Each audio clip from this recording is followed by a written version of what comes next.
Africa. Africa is not only the land of civilizations, Africa is the land of beauty. Africa is the land of natural wonders. Africa is the land of heroes. Africa is the land of riches. Africa is the land of wonderful human people. Africa represents not only the cultural vibrance but also the powerful political ambitions. The United Nations has 5 permanent seats, which is called P5, Permanent 5 UN Security Council. The members are USA, UK, Russia, France, and China. Interestingly, Africa has no representation in the UN Security Council, and Asia, such a big continent, has only one representation. India has no representation, where India is a land of 1.4 billion people. And Latin America has no representation at all, where Brazil is one of the biggest country in the world and bigger than, in terms of population, USA. In terms of Africa, Africa is a land of billions of people, 56 countries, but no representation in the permanent permanent security council, or permanent seat in the UN Security Council with veto power. When we talk about it, it's been talked for so long around the globe, especially by the Pan-African leaders. My favorite one, Robert Mugabe, and the other, Patrick Lumumba, and other leaders, and Professor Lumumba, also one of the advocate of Pan-Africanism around the globe. The discussion comes on the table afresh as the UN, the permanent envoy of the USA to the UN has said that USA is offering, or will offer 2 permanent seats for Africa with no veto power.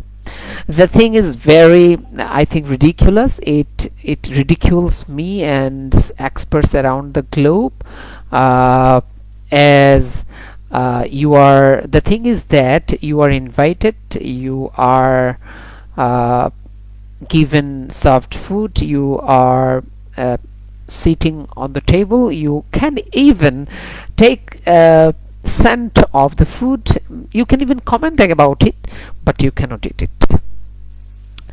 So it is a ridiculous or offer by the USA, but I think at the same time the ambassador of the USA can do more, can advocate with their leaders of different fractions in the USA, as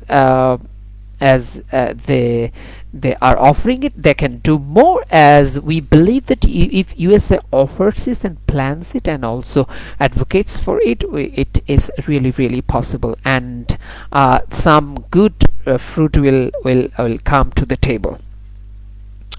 Why permanent seat? Number one, permanent seat has now 2 dimensions. Number one, permanent seat with veto power, some permanent seat without veto power.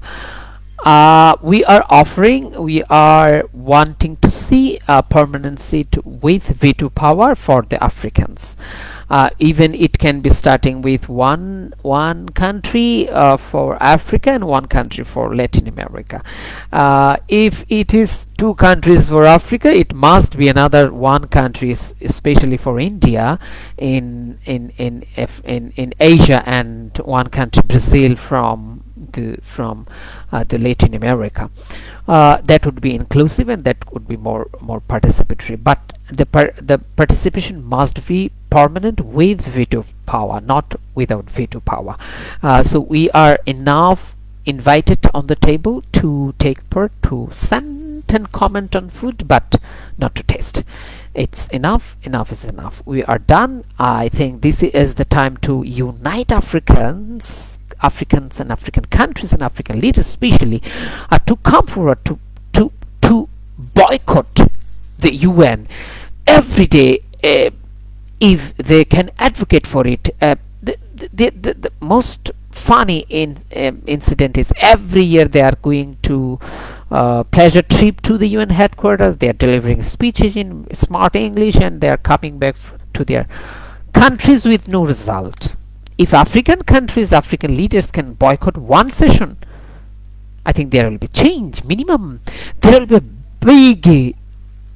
big, humorous wave of change that would come forward and maybe wipe out the P5's belief that nobody can be the power to say no to anything, where you are bound to say yes to anything, everything and anything.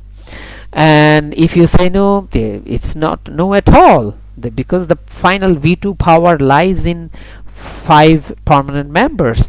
So it's time to strengthen the UN, and also it's time for the African leaders to pave a way for future generation.